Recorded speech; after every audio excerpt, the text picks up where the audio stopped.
Hello guys, कैसे हैं आप लोग। आई होप कि आप सभी लोग ठीक होंगे। मैं हूँ अभिषेक और आप देख रहे हैं स्टडी विद अभिषेक। गाइस, लेके आ गया हूँ आप लोगों के लिए जीके का जो सेक्शन है 15 क्वेश्चन जिसमें हम करते हैं उसका पार्ट 20। और ये इंडियन एयरफोर्स के लिए भी है, इंडियन नेवी, एमआरएसएसआर और डबल ए के लिए भी है। तो सभी कैंडिडेट्स इस वीडियो को देख सकते हैं अगर वो एग्ज़ाम की तैयारी कर रहे हैं तो। और गाइज एक और चीज़ बोलूँगा कि ये जो क्वेश्चंस हैं 15 क्वेश्चंस हैं, ये हिस्ट्री, मॉडर्न हिस्ट्री से काफ़ी सारे क्वेश्चंस मैंने लिए हैं। और आज मैं चेक करना चाहता हूँ कि आपका जो हिस्ट्री का नॉलेज है, हिस्ट्री के बारे में आप कितना जानते हैं और क्या करना होगा, किस तरीके से उस पर वर्क करना होगा। तो आप लोग का जो भी स्कोर हो इस वीडियो के लास्ट में कमेंट सेक्शन में कमेंट करके ज़रूर बताना और ये भी बताना कि आप कहाँ से हो, जिससे मुझे ये एनालाइज करने में आसानी होगी कि आपका जो स्कोर कितना रह रहा है और किस तरीके से तैयारी करवानी है। साथ ही साथ एक और चीज़ बताना चाहूँगा कि बहुत ही जल्दी आप लोगों के लिए हिस्ट्री के अलग अलग पार्ट्स में जो है क्वेश्चंस और साथ ही साथ पूरा एनालाइज करके पूरा हिस्ट्री पढ़ाने वाला हूँ, जिसमें कि आपको प्राचीन इतिहास, भारत का जो प्राचीन इतिहास है यानी एंसेंट हिस्ट्री जो है, उसके बाद मेडिवल हिस्ट्री है जो कि मध्य भारत का इतिहास, मध्यकालीन भारत का इतिहास, और उसके बाद मॉडर्न हिस्ट्री जो है यानी कि आधुनिक भारत का इतिहास, वो सभी मैं करवाने वाला हूं। तो वो वीडियो जल्दी ही आपके लिए आने लगेंगी, मे बी कल से या फिर परसों से आपको वीडियोज़ मिलने लगेंगी। शुरू करते हैं और चलते हैं आज सवालों की ओर। लेकिन उससे पहले बोलना चाहूँगा कि अगर आप चैनल पर नए हो और अभी तक चैनल को सब्सक्राइब नहीं किया है तो सब्सक्राइब करके बेल आइकन को जरूर प्रेस कर देना इंडियन नेवी और इंडियन एयरफोर्स की बेस्ट तरीके से तैयारी के लिए। चलिए शुरू करते हैं। गाइस, अब तक हमने 285 नंबर तक कंप्लीट किया था। अभी 20 नंबर वाले पार्ट में हम 286 से शुरू करेंगे। क्वेश्चन है, गोवा को सबसे पहले यूरोप के किस देश के निवासियों ने अपना उपनिवेश बनाया? विच of the following countries of Europe first colonised Goa? Portuguese यानी पुर्तगाल वाले, फ्रांस, हॉलैंड और east India company. Right answer हो जाएगा इसके लिए हमारा ऑप्शन नंबर ए यानी कि पुर्तगाल। पुर्तगाल के लोगों ने सबसे पहले भारत को अपना उपनिवेश बनाया था। और ये कब हुआ था? इन्होंने पहली बार जब कब्जा किया था इन्होंने गोवा पे, वो 1510 ईस्वी थी। 1510 ईस्वी में पुर्तगाल के लोगों ने, पुर्तगाल वासियों ने जो है कब्जा कर लिया था गोवा पे, ठीक है। और इन्होंने ही सबसे पहले अपना उपनिवेश बनाया था गोवा को। किसने? पुर्तगाल वालों ने। नेक्स्ट है हमारा 287 नंबर। भारत में फ्रांसीसियों ने अपना पहला कारखाना कहां स्थापित किया? Where did the French establish their first factory in India? Surat, Cochin, Pulicat और कासिम बाजार। राइट आंसर हो जाएगा ऑप्शन ए यानी कि सूरत। भारत में फ्रांसीसियों ने अपना पहला कारखाना सूरत में स्थापित किया जो कि 1668 ईस्वी में हुआ। 1668 में फ्रांसीसियों ने पहली बार भारत में कोई फैक्ट्री यानी कारखाना स्थापित किया और वो सूरत में स्थापित किया था। और उसके अगले साल ही यानी 1669 में इन्होंने एक और कारखाना स्थापित किया जो कि मसूलीपट्टनम में इन्होंने किया। तो पहला 1668 में सूरत में और उसके बाद 1669 यानी 1669 में इन्होंने मसूलीपट्टनम में ये किया था, ठीक है। तो बैक टू बैक 2 फैक्ट्री इन्होंने 2 सालों में स्थापित की थी। चलिए नेक्स्ट क्वेश्चन 288 नंबर। वर्ष 1757 ईस्वी में किस युद्ध में अंग्रेजों ने फ्रांसीसी सेना को हराकर उनकी शक्ति को प्रायः भारत में समाप्त कर दिया था? In the year 1757, in which war the British defeated the French army and often ended their power in India? Buxar का युद्ध, अर्काट का युद्ध, वांडीवास का युद्ध और श्रीरंगपट्टनम का युद्ध। राइट आंसर हो जाएगा ऑप्शन नंबर सी यानी कि वांडीवास का युद्ध। वांडीवास का युद्ध जो है ये 1757 यानी 1757 में हुआ था। 22 जनवरी 1757 में हुआ था, ठीक है। और इसमें जो है अंग्रेजों ने फ्रांसीसी सेना को हराकर उनकी जो शक्ति थी वो भारत में समाप्त कर दी थी। और वांडीवास जो है ये तमिलनाडु में है, तमिलनाडु में अवस्थित है वांडीवास। बढ़ते हैं आगे हम अपने अगले प्रश्न की ओर। अगला प्रश्न है हमारा, निम्नलिखित में से किसके साथ लॉर्ड कॉर्नवालिस ने बंगाल का स्थायी बंदोबस्त किया? With which of the following Lord Cornwallis made permanent settlement of Bengal? जमींदारों के साथ, कृषकों के साथ, भारतीय प्रतिनिधियों के साथ और उपयुक्त सभी के साथ। राइट आंसर हो जाएगा ऑप्शन ए, यानी जमींदारों के साथ लॉर्ड कॉर्नवालिस ने बंगाल का अस्थायी बंदोबस्त किया था। Lord Cornwallis made permanent settlement of Bengal with landlords के साथ में किया था। अब थोड़ा समझ लीजिए कि बंगाल का स्थायी बंदोबस्त क्या था, वो तो जो हिस्ट्री का पार्ट आएगा उसमें बताऊंगा, लेकिन अभी बता देता हूं। अस्थायी बंदोबस्त के तहत कर जो होता है, यानी जो टैक्स होता है, उसे वसूलने का एक खास तरीके की व्यवस्था थी कि टैक्स को कैसे वसूलना है, और उसी पर यह समझौता हुआ था और इसे लागू किया गया था 22 मार्च 1793 को। लागू कब किया गया था? 22 मार्च 1793 में इसे लागू कर दिया गया था बंगाल में अस्थाई बंदोबस्त को। सबसे पहले अगर किसी राज्य में या फिर ऐसा बोले कि भारत में कहीं पे अस्थाई बंदोबस्त लागू किया गया तो वो हुआ था बंगाल में ही। और किसने किया था उस टाइम? कौन था?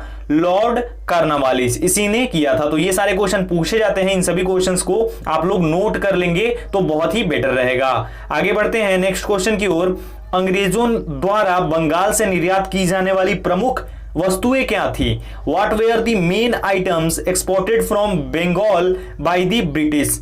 नील और सोरा, रेशमी सूती वस्त्र तथा नील, रेशमी सूती वस्त्र तथा सोरा और नील तथा चीनी। राइट आंसर इसके लिए हो जाएगा हमारा ऑप्शन नंबर सी, यानी कि रेशमी सूती वस्त्र तथा सोरा। ये जो है ये बहुत ही मेन, बहुत ज्यादा मेन चीज थी जो कि अंग्रेज यहां से लेते थे, यहां से वो निर्यात करते थे, यानी एक्सपोर्ट करते थे काफी मात्रा में बंगाल से। ठीक है, कौन कौन सी चीजें? रेशमी सूती वस्त्र तथा सोरा। नेक्स्ट क्वेश्चन हमारा है 291 नंबर। बंगाल के हुगली में प्रथम ब्रिटिश कारखाना लगाने की स्वीकृति जो है किसने दी थी? Who approved the establishment of the first British factory in Hooghly Bengal? Shah Shuja, Murshid Quli Khan, Suhauddin और उसके बाद है अली वर्दी खान। राइट आंसर हो जाएगा इसके लिए हमारा ऑप्शन नंबर ए, यानी कि शाह शुजा। शाह शुजा जो है इन्होंने ही बंगाल में हुगली में प्रथम ब्रिटिश कारखाना लगाने की स्वीकृति दी थी। Shah Shuja approved the establishment of the first British factory in Hooghly Bengal. अब देख लीजिए ये कब हुआ था? ये लगभग 1640 ईस्वी के आसपास हुआ था, जब अंग्रेजों ने बंगाल में अपनी फैक्ट्री जो है वो इस्टेब्लिश की थी, यानी कि वहां पे स्थापित की थी अपनी फैक्ट्री या फिर कारखाना, जो भी बोल ले आप। और ये अप्रूव किया था शाह शुजा ने।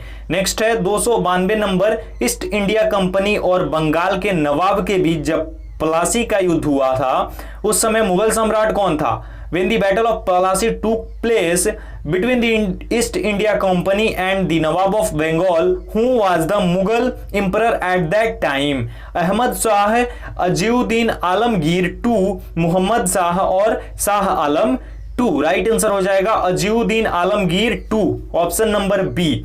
यही जो है मुगल सम्राट था जब ईस्ट इंडिया कंपनी और बंगाल के नवाब के बीच प्लासी का युद्ध हुआ था। अब अगर हम बात करें प्लासी के युद्ध के बारे में, तो प्लासी का जो युद्ध था ये हुआ था 23 जून, 23 ऑफ जून, ठीक है, 1757 में। 23 जून 1757 में ये युद्ध हुआ था, प्लासी का युद्ध। और ये जो अंग्रेजों का नेतृत्व था वो किया था रॉबर्ट क्लाइव ने, और नवाब का नेतृत्व किया था मीर जाफर ने। मीर जाफर नवाब की तरफ से लड़ा था और अंग्रेजों का नेतृत्व किया था रॉबर्ट क्लाइव ने। और इस टाइम पे जब ईस्ट इंडिया कंपनी ने विजय प्राप्त की तब प्लासी के युद्ध में इन्होंने ही, ईस्ट इंडिया कंपनी ने बंगाल के नवाब को हराया था, पराजित किया था। ठीक है, चलिए नेक्स्ट क्वेश्चन है। सहायक संधि को स्वीकार करने वाला पहला भारतीय शासक था? Was the first Indian ruler to accept the subsidiary treaty? Awadh का नवाब, हैदराबाद का निजाम, पेशवा बाजीराव द्वितीय और ट्रवनकोर का राजा। राइट आंसर हो जाएगा इसके लिए हमारा गाइस ऑप्शन नंबर बी यानी कि हैदराबाद का निजाम। हैदराबाद का जो निजाम था इसी ने सहायक संधि को सबसे पहली बार भारत में स्वीकार किया, यानी कि पहला भारतीय शासक था जिसने की सहायक संधि को, सब्सिडरी ट्रीटी को इसने स्वीकार कर लिया। ठीक है, और ये जो है ये इसके बीच निजाम व लॉर्ड वेलेस्ली के बीच, कौन, लॉर्ड वेलेस्ली के बीच ये समझौता हुआ था, यानी सहायक संधि हुई थी। और कब हुई थी? ये हुई थी 1798 में, 1798 में ये संधि हुई थी, सहायक संधि। ठीक है, नेक्स्ट है हमारा महाराजा रणजीत सिंह किस मिसल से संबंधित थे? Maharaja Ranjit Singh was related to which misl? Sukerchakia, Sanghawalia, Ahluwalia और रामगढ़िया। राइट आंसर इसके लिए हो जाएगा ऑप्शन ए यानी सुकरचकिया। ये हमेशा क्वेश्चन आता है, ये क्वेश्चन इंडियन नेवी के एग्जाम में आया हुआ है और इसलिए मैं हमेशा बता देता हूं आप लोगों को। तो महाराजा रणजीत सिंह का जन्म हुआ था 13 नवंबर 1780 में और ये जो है 12 साल की उम्र में ही, 12 या 14 साल की उम्र थी इनकी, उसी टाइम पर इनकी पिता के मृत्यु के पश्चात इन्हें महाराजा बनाया गया था, बन गए थे, यानी इन्हें गद्दी हासिल हो गई थी। उसके बाद महाराजा रणजीत सिंह जो है ये सुकरचकिया मिसल से थे, ये मेन चीज सुकरचकिया मिसल से थे और इनके पिता जो थे ये सुकरचकिया मिसल के जो है मुखिया थे। ठीक है, नेक्स्ट है हमारा 295, महाराजा रणजीत सिंह के राज्य की राजधानी कहां थी? Where was the capital of the kingdom of Maharaja Ranjit Singh? Amritsar, Kapurthala, Lahore और पटियाला। राइट आंसर हो जाएगा ऑप्शन सी यानी लाहौर। लाहौर जो है उसे ही महाराजा रणजीत सिंह ने अपने राज्य की राजधानी बनाई थी। ठीक है, याद रखिएगा कौन सा? लाहौर। लाहौर को जो कि अभी पाकिस्तान में है उसे ही महाराजा रणजीत सिंह ने अपने राज्य की राजधानी बनाई थी। तो जो भी महाराजा बनता था, राजा बनता था, वो अपने अकॉर्डिंग, अपनी सुविधा के अनुसार या फिर जो उसे पसंद हो, जो प्लेस, उसे अपनी राज्य की राजधानी बनाता था। तो इन्होंने लाहौर को पसंद किया था और लाहौर को ही अपने राज्य की राजधानी बनाई थी। ठीक है, चलिए आगे बढ़ते हैं नेक्स्ट क्वेश्चन की ओर। इनमें से कौन अंग्रेजों से लड़ते हुए वीर गति को प्राप्त हुए? हु अमॉन्ग देम गॉट वीर गति वाइल फाइटिंग दी ब्रिटिश? सिराजुद्दौला, बहादुर शाह जफर, टीपू सुल्तान और वजीर अली शाह। राइट आंसर हो जाएगा आप लोगों का ऑप्शन नंबर सी यानी कि टीपू सुल्तान। टीपू सुल्तान जो है यही अंग्रेजों से लड़ते हुए मारा गया था, वीरगति को प्राप्त हुआ था। अच्छा, एक और चीज यहां पे ध्यान रखिएगा कि टीपू सुल्तान जो है इसे मैसूर का शेर बोलते थे और ये उपाधि उसके पिता ने ही दी थी। टीपू सुल्तान के पिता ने इसे शेरे मैसूर की उपाधि दी थी, शेर ए मैसूर। ठीक है, इसे बोलते थे, बोला जाता था मैसूर का शेर, और इनके पिता ने ही ये उपाधि दी थी। अब एक सवाल आप लोगों से पूछना चाहूंगा, जो भी लोग पहले से पढ़ते आ रहे हैं, जो भी लोग पहले से जुड़े हुए हैं, उन लोगों से ये सवाल है कि मैंने कुछ ही दिन पहले आप लोगों को बताया था कि किस अंग्रेज ने जो है टीपू सुल्तान की हत्या की थी। आप लोग कमेंट सेक्शन में कमेंट करके जरूर बताना अगर आपको पता हो तो। नेक्स्ट है, ब्रिटिश के साथ बेसिन की संधि निम्नलिखित पेशवाओं में से किसने की थी? Who among the following पेशवाज made the treaty of basin with the British? Madhavrao, Balajirao, Bajirao प्रथम, बाजीराव द्वितीय। राइट आंसर इसके लिए हमारा हो जाएगा गाइस ऑप्शन नंबर डी यानी कि बाजीराव द्वितीय। बाजीराव सेकंड ने जो है वो ब्रिटिश के साथ यानी अंग्रेजों के साथ बेसिन की संधि की थी और ये संधि हुई थी 31 दिसंबर 1802 में। 31 दिसंबर 1802 में यह संधि हुई थी, बेसिन की संधि। बेसिन की संधि से नाम दिया गया था। आगे बढ़ते हैं, निम्नलिखित में से अवध के स्वायत्त राज्य के संस्थापक कौन थे? Who among the following was the founder of the autonomous state of Awadh? Shujauddaula, Saadat Khan, Safdarjung और शेर शाह। राइट आंसर हो जाएगा इसके लिए गाइस हमारा ऑप्शन नंबर बी यानी कि सादत खान। सादत खान जो है इसी ने अवध के स्वायत्त सत्ता राज्य के संस्थापक थे, यानी स्थापना की थी। नेक्स्ट है हमारा द्वितीय आंग्ल मराठा युद्ध की समाप्ति निम्न में से किस संधि से हुई? Second Anglo Maratha war ended with which of the following treaties? Bassein की संधि, देवगांव की संधि, वरगांव की संधि और सालबाई की संधि। राइट आंसर हो जाएगा ऑप्शन बी, यानी देवगांव या फिर देवगढ़ की ट्रीटी जिसे बोलते हैं, ट्रीटी ऑफ देवगढ़ और देवगांव, इसी के साथ आंग्ल मराठा युद्ध की समाप्ति हुई थी। Second Anglo Maratha war ended with the treaty of Devgaon. Devgaon की ट्रीटी के साथ इसकी समाप्ति हो गई थी और ये जो ट्रीटी है ये हुई थी रघुजी भोसले और ब्रिटिश के बीच 1803 में। 1803 में ये ट्रीटी हुई थी। ठीक है, चलिए आगे बढ़ते हैं हम।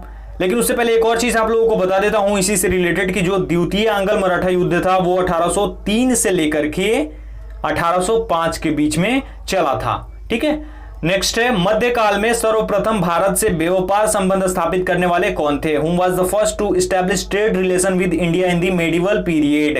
तो ऑप्शंस है डच, अंग्रेज यानी ब्रिटिश, फ्रेंच और पुर्तगीज यानी कि पुर्तगाली। राइट आंसर हो जाएगा हमारे लिए ऑप्शन नंबर डी यानी कि पुर्तगाली। पुर्तगाली लोग जो थे यही पहले थे जिन्होंने कि भारत के साथ इस्टेब्लिश की थी व्यापार संबंध यानी कि ट्रेड रिलेशन। ठीक है, इंडिया के साथ मेडिवल पीरियड में किया था, यानी मध्यकालीन में। मध्यकालीन भारत के इतिहास में अगर आप पढ़ेंगे तो ये सारी चीजें आपको मिल जाएंगी। तो जल्दी ही वो लेके आऊंगा। आई होप आपको वीडियो पसंद आई होगी। काफी टाइम के बाद आपके लिए वीडियो आई है तो ज्यादा से ज्यादा सपोर्ट करना, ज्यादा से ज्यादा लाइक और शेयर जरूर करना। चैनल पे नए हो तो चैनल को सब्सक्राइब जरूर कर लेना। इंस्टा और टेलीग्राम पर ज्वाइन नहीं किया है तो दोनों की आईडी आपकी स्क्रीन पर है, दोनों का लिंक डिस्क्रिप्शन में मौजूद है, अगर आप चाहो तो जाकर के ज्वाइन कर सकते हो। इस वीडियो में इतना ही, मिलता हूं एक और वीडियो के साथ। तब तक अपना ख्याल रखिए, अपनी फैमिली का ख्याल रखिए। Thank you so much guys.